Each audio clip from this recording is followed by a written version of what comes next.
السلام عليكم ورحمة الله تعالى وبركاته. مرحبا بكم في فيديو جديد ووصفة جديدة. اليوم جبت لكم وصفة تروش باتيسري بزاف بنينة ومنعشة بذوق الليمون. نقدر نحضروهم في الدار بلا ما تشروهم. اليوم ما تزيدوش تشروهم، بنا من أروع ما يكون، بأسهل وأروع وصفة ممكن تحضروها. وبطبيعة الحال حباباتي الزينات، ما تنسونيش بهذيك الجيم باش يطلع لا فيديو تاعي ويشوفوا أكبر عدد من المشاهدين. مطولش عليكم الزينات، راح نبداو الوصفه على بركه الله.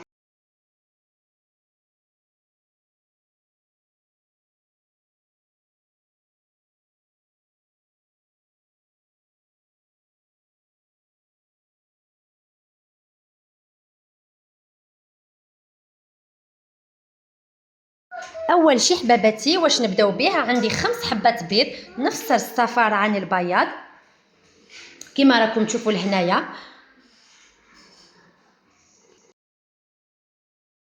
وراح نطلع البياض بالباتور.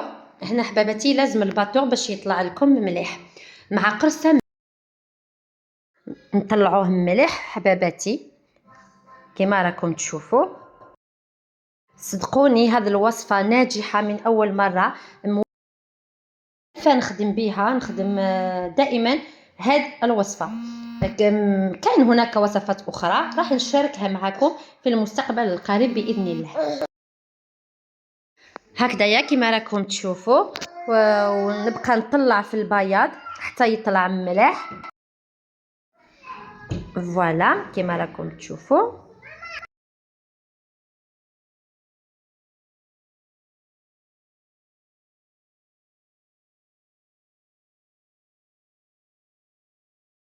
ولهنا عندي 2 مغارف كبار تاع السكر. ندير الملعقه الاولى نخلط مليح بالباتور، ونضيف الملعقه الثانيه ونخلط ايضا بالباتور جيدا.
هاوليكم هنايا، شوفوا تقلبوا الريسيبيون تاعكم، شوفوا ما يطيحش معاكم. ولهنايا نروحوا للصفار. واش نديروا له 5 مغارف سكر. المجموع كان عندنا 7 مغارف، 2 مغارف حطيناهم مع البياض، و5 مغارف اللي تبقاو نحطوهم مع الصفار كما راكم تشوفوا. ان شاء الله نكون واضحه. عندنا ولهنايا نبقاو نخلطوا بالباتور، نطلعوهم غير شويه قسم يذوب شويه السكر كما راكم تشوفوا.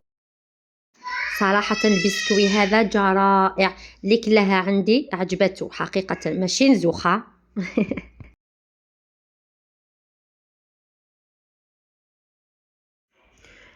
ولهنايا بعد ما طلعت شويه صفار راح نضيف 7 مغارف كبار زيت، 7 مغارف زيت، مغارف يكونوا كبار. ونخلط ايضا، كل ما نضيف مكون نخلط جيدا كما راكم تشوفوا. الطريقه واضحه، ما عليكم فقط اتباع الخطوات وراح تنجحوا فيها باذن الله.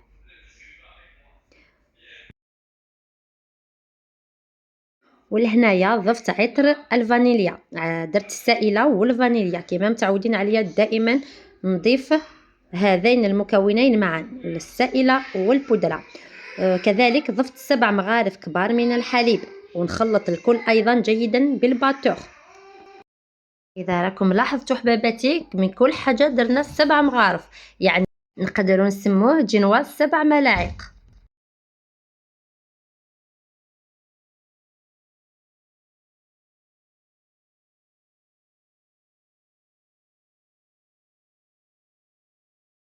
ولهنايا راح نضيفوا الفارينه، نضيفوا ايضا 7 مغارف، 7 مغارف كبار فرينه.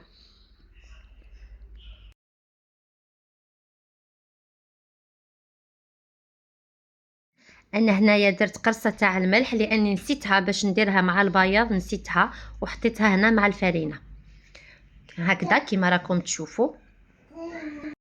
هنا ثاني ضفت ملعقه صغيره خميره حلويات. فوالا، ونغربل الفرينه تاعي ونخلط كلش بالباتور.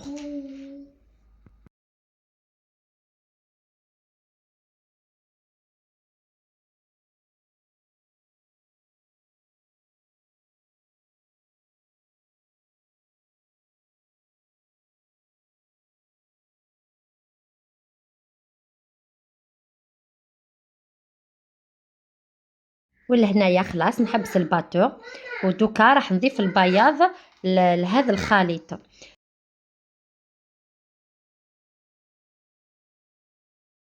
راح نضيفوه على 3 مرات، نخلط غير بشويه من تحت الفوق، من تحت الفوق باش ما تهبطش لينا لاباغاي تاعنا. انا فقط مسرعه لا فيديو باش ما يجيناش الفيديو طويل بزاف، دونك تروحوا من التحت للفوق، من التحت للفوق حتى تكملوا كامل البياض. نكمله كامل ونرجع لكم.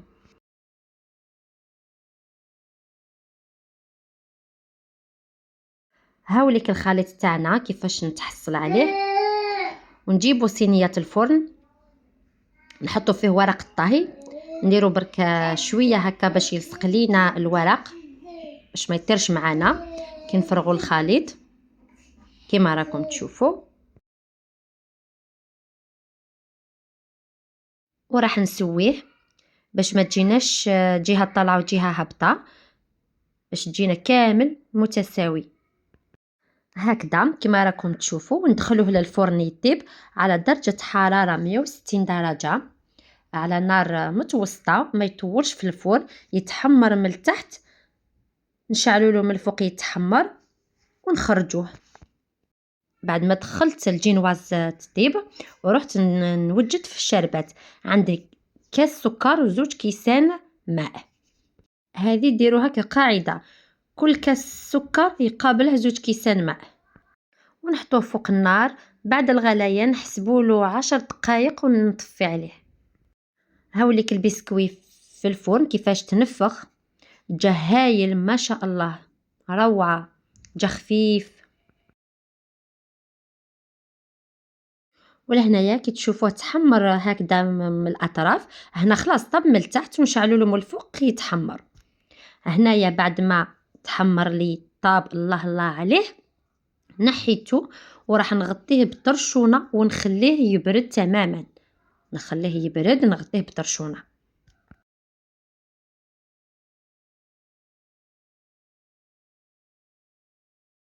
ولهنا بعد ما برد البسكوي راح نحي الورق، ورق الطهي بكل سهوله كما راكم تشوفوا. وهنا راح نقيس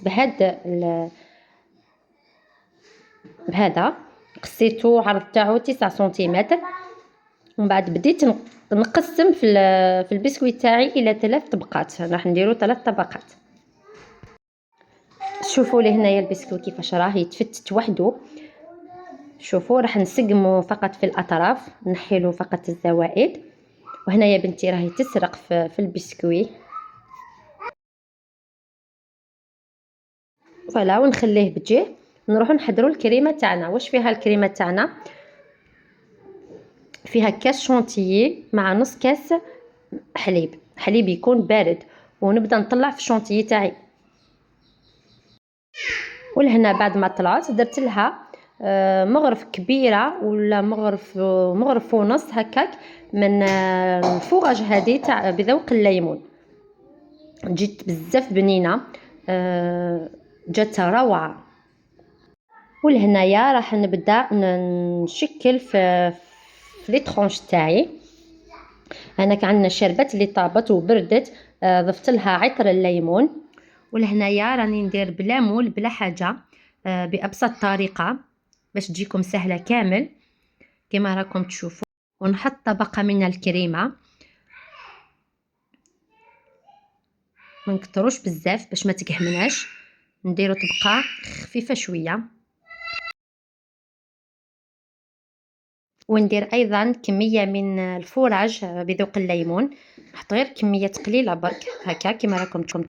ونسقموه غير بالمغرف ولا. وراح نضيف طبقه ثانيه، نضغط عليها شويه ونعاود نسقيها ايضا بالشربات. وندير طبقه من الكريمه وكذلك شويه من الفوراج بذوق الليمون. كما درنا في الطبقه الاولى نديرو في الطبقه الثانيه.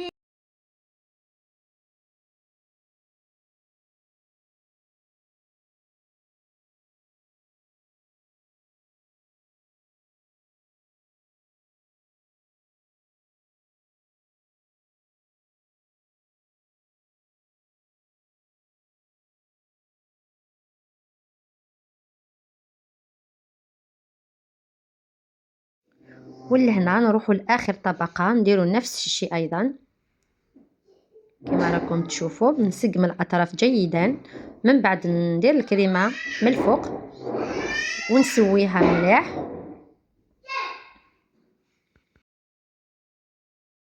ولهنايا باش يجيني سطح الباتيسري تاعي شباب وهكا، حطيت الموس تاعي في الماء سخون وبديت نسقم فيه. من بعد نحطها في الكونجيلاتور تتماسك باش نكملوا التزيين تاعها ونقطعوها. ولهنايا بعد ما بردت نكمل التزيين. حطيت طبقه من الفوغاج هكذا ونسقموها مليح باش يجينا الوجه تاعها شباب. من بعد نبدا نقطعها. نبدا بالجوانب اولا نحيهم، ولهنا نبدا نقطع لي طرونش تاعي. كل ما نقطع نمسح الموس. راح نكمل نقطعهم وندير لهم تزيين ونرجع لكم في طبق التقديم.